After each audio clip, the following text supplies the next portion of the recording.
আল্লাহ রসুল সাল্লাল্লাহু আলাইহি ওয়াসাল্লাম মাক্কি জীবনের শেষ দিকে এই সূরা নাজিল হয়। সেই সময় মুসলমানরা হাবশা হিজরত করেছিল।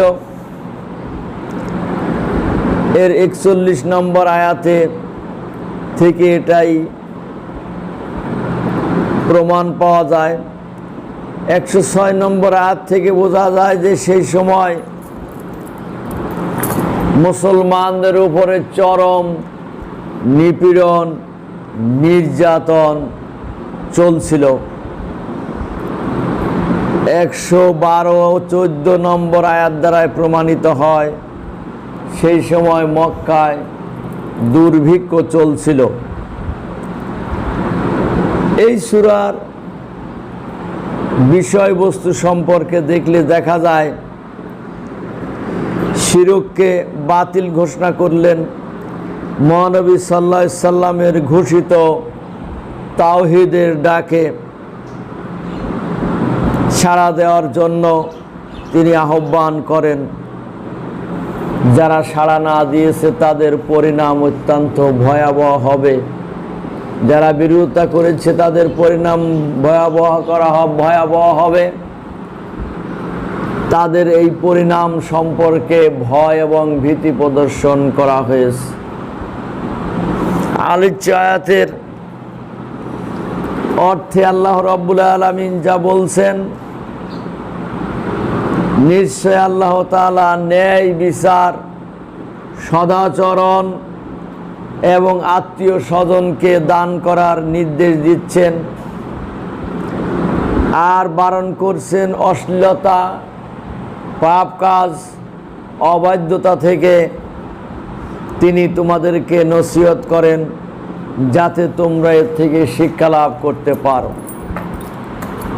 হযরত আব্দুল্লাহ ইবনে মাসউদ রাদিয়াল্লাহু তাআলা আনহু এই আয়াত সম্পর্কে মন্তব্য করতে গিয়ে তিনি বলেন, কোরআনের ব্যাপক অর্থবোধক আয়াত, এই আয়াতে 3টি গুরুত্বপূর্ণ বিষয়ের কথা বলা হয়েছে আর 3টি বিষয় সম্পর্কে নিষেধ করা হয়েছে,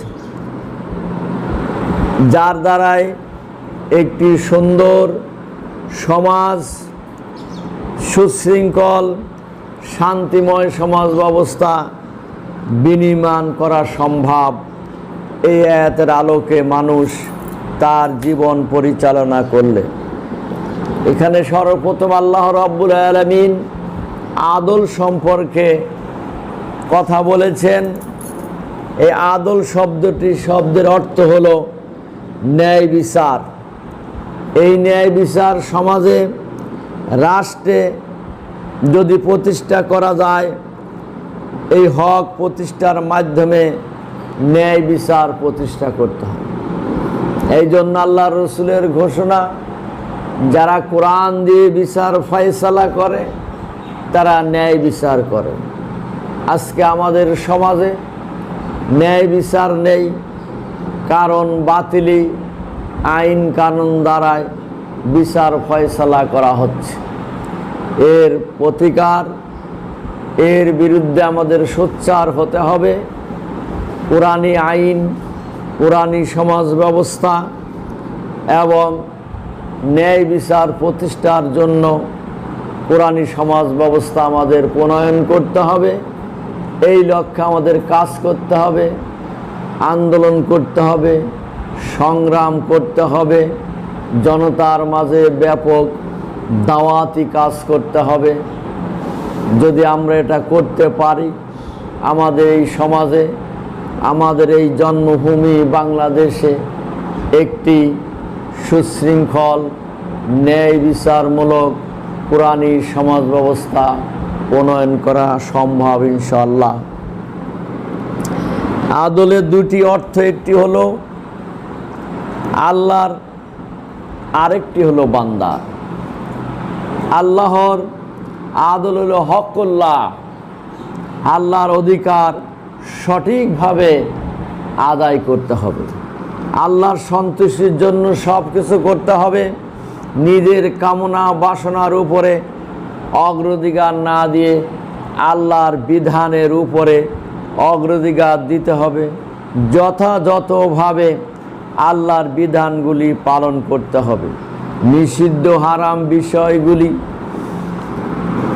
থেকে বিরত থাকা এবং তা থেকে পরিহার করে চলা। দ্বিতীয় আদল হলো হক্কুল ইবাদ, বান্দার প্রতি হক। বান্দার নিজের প্রতি আদল করবে। নিজের আদল দৈহিক এবং মানসিক আধ্যাত্মিক ধ্বংসের হাত থেকে নিজেকে রক্ষা করতে হবে। নিজের কামনা বাসনা চাহিদা পূর্ণ না করে, যার পরিণাম ক্ষতির কারণ হতে পারে।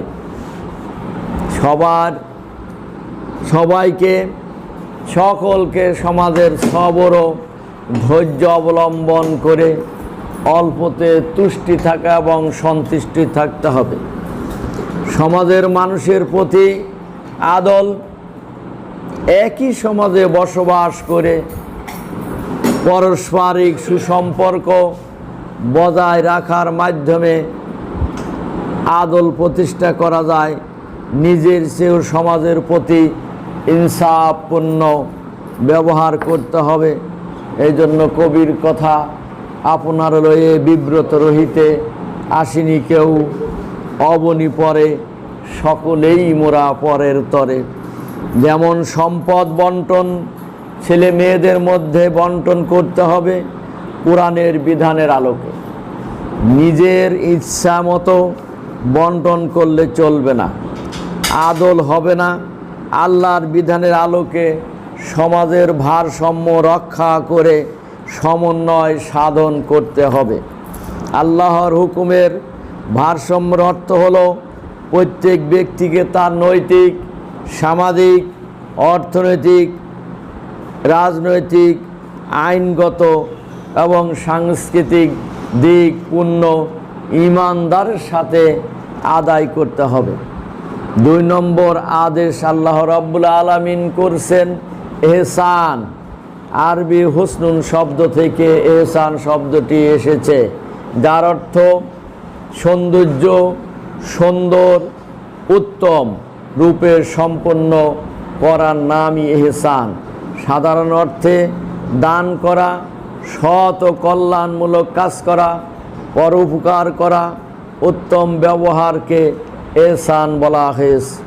ইসলামী পরিভাষায় রাষ্ট্র ও সৃষ্টির মাধ্যমে মানুষের দায়িত্ব কর্তব্য রয়েছে, তা নিষ্ঠা ও আন্তরিকতার সাথে উত্তমভাবে সম্পন্ন করাকেই এহসান বলা হয়। আবার আল্লাহর রসুল সাল্লাল্লাহু আলাইহি সাল্লাম ইসলামী বিধানের প্রতি এমন গভীর ভালোবাসা এবং একজন মুসলমানকে ইসলামের সব কিছু উৎসর্গ করার জন্য প্রস্তুত করে তোলা। এহসান 2টি ক্ষেত্রে আদায় করা যেতে পারে: স্রষ্টার প্রতি এহসান এবং সৃষ্টির প্রতি এহসান। স্রষ্টার প্রতি এহসান আন্তরিকতার সাথে যাবতীয় ইবাদত বন্দেগী সম্পন্ন করা। সাহাবীদের উদ্দেশ্যে করে লক্ষ্য করে হযরত জিবরিল আলাইহিস সালাম হযরত রাসূল করিম সাল্লাল্লাহু আলাইহি সাল্লামকে জিজ্ঞাসা করলেন, হে আল্লাহর রসুল, এহসান কি? আল্লাহর রসুল সাল্লাল্লাহু আলাইহি সাল্লাম বলেছিলেন, আনতা আবুদুল্লাহা তারাহু ফাইল্লাম তাকুন তারাহু ফাইন্নাহু ইয়ারাকা। মুসলিম শরীফের হাদিস, যে তুমি এমনভাবে আল্লাহর ইবাদত করবে যেন তুমি আল্লাহকে দেখতে পাচ্ছ, আর যদি তা সম্ভব না হয় তুমি এই রূপ মনে করবে যে নিশ্চয় আল্লাহ তোমাকে দেখছেন। ইবাদত বন্দেগী যথাযথভাবে আন্তরিকতার সাথে পালন করা। আল্লাহর বান্দার সমস্ত কাজকে আল্লাহ দেখেন। স্রষ্টার প্রতি আহ্বান, এহসান শুধুমাত্র মানুষের প্রতি এহসান নয়, মানুষ সহ আল্লাহর যাবতীয় সৃষ্টি জীবের প্রতি এহসান করতে হবে। সামাজিক জীব, সমাজবদ্ধ মানুষ জীবন যাপন করে, মানুষের এটা জাতিগত অভ্যাস।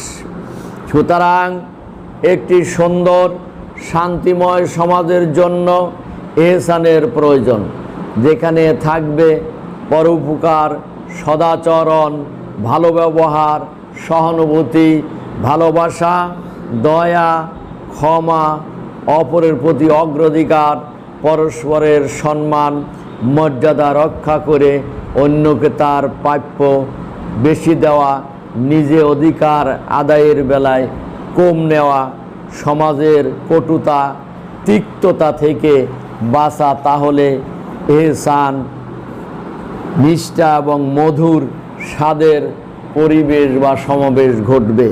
সমাজের লোকের এই এহসান সমাবেশ ঘটাতে হবে, তাহলে ওই সমাজের লোকদের উপরে আল্লাহর রহমত নাজিল হবে।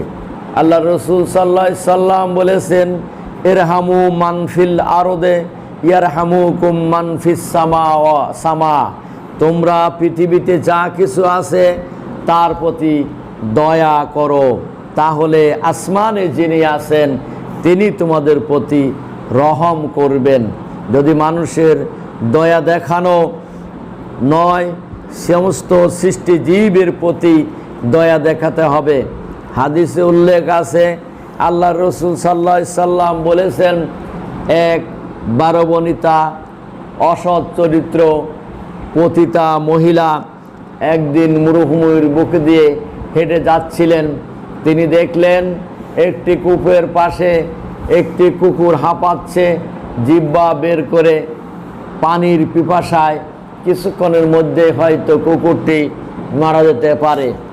ওই মহিলা কূপের নিকট গিয়ে দেখলেন পানি তোলার কোনো ব্যবস্থা নেই, তাই তিনি তার নিজের ওড়না খুলে ছিঁড়ে ছিঁড়ে দড়ি মতো বানিয়ে কূপের মধ্যে লাবিয়ে দিলেন।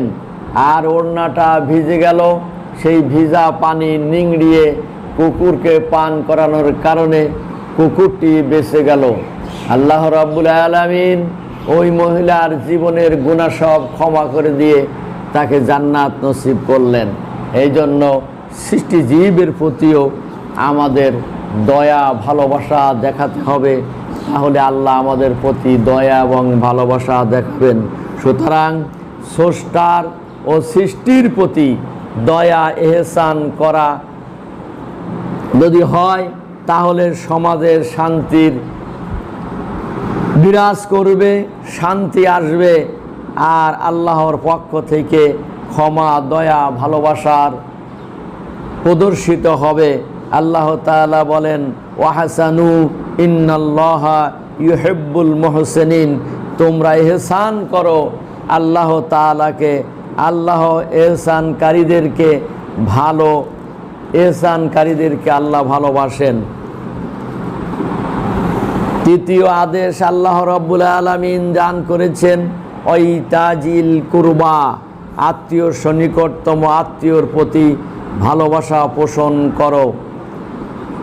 তুমি তোমার আত্মীয়র প্রতি হক প্রাপ্য প্রদান করে দাও। আল্লাহ বলছেন, ওয়াতিজিল কুরবা হাক্কা। তুমি তোমার আত্মীয়র অধিকার প্রতিষ্ঠা করো।